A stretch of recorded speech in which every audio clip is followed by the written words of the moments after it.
સુરત શહેરના લિંબાયત વિસ્તારમાં જાહેર વિતરણ રેશનને લઈને ગંભીર આક્ષેપો સામે આવ્યા છે। એક જાગૃત નાગરિકે દાવો કર્યો છે કે વિસ્તારમાં કેટલાક અનાજના દુકાનદારો દ્વારા દુકાનો ભાડે આપવામાં આવી રહી છે અને સરકારી અનાજનો ગેરવહીવટ કરવામાં આવી રહ્યો છે। તેમણે આક્ષેપ કર્યો છે કે ગરીબોને મળવાપાત્ર અનાજનો મોટા પાયે ગેરકાયદેસર રીતે સગેવગે કરવામાં આવ્યો હતો। ફરિયાદીનું કહેવું છે કે આ મુદ્દે તેમણે અનેક વખત જિલ્લા કલેક્ટર, જિલ્લા પુરવઠા અધિકારી, રાજ્યના ગૃહમંત્રી તેમજ મુખ્યમંત્રી સમક્ષ લેખિત રજૂઆતો અને ફરિયાદો કરી છે।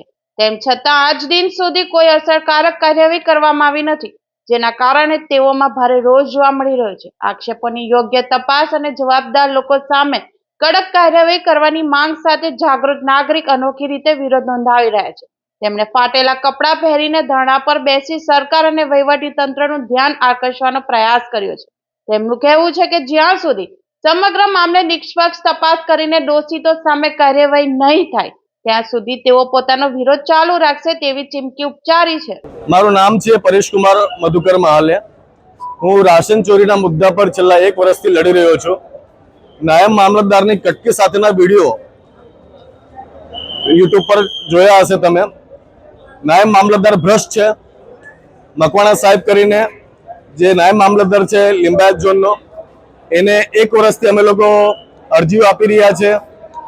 મામલતદારથી માંડીને નાયબ મામલતદાર, ડીએસઓ થી માંડીને અન્ય પુરવઠા મંત્રી, ગૃહમંત્રીથી માંડીને મુખ્યમંત્રીથી માંડીને પ્રધાનમંત્રી સુધી રાશન ચોરીના બાબતે લોકોને ઉજાગર કરવાનો પ્રયત્ન કરું છું।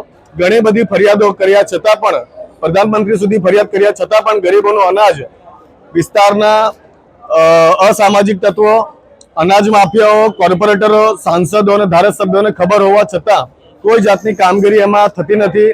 ઘણી બધી ફરિયાદો કર્યા છતાં પણ કોઈ જાતનું સોલ્યુશન એનું આવતું નથી। આજ રોજ અમે અનશન પર બેસવાના છીએ।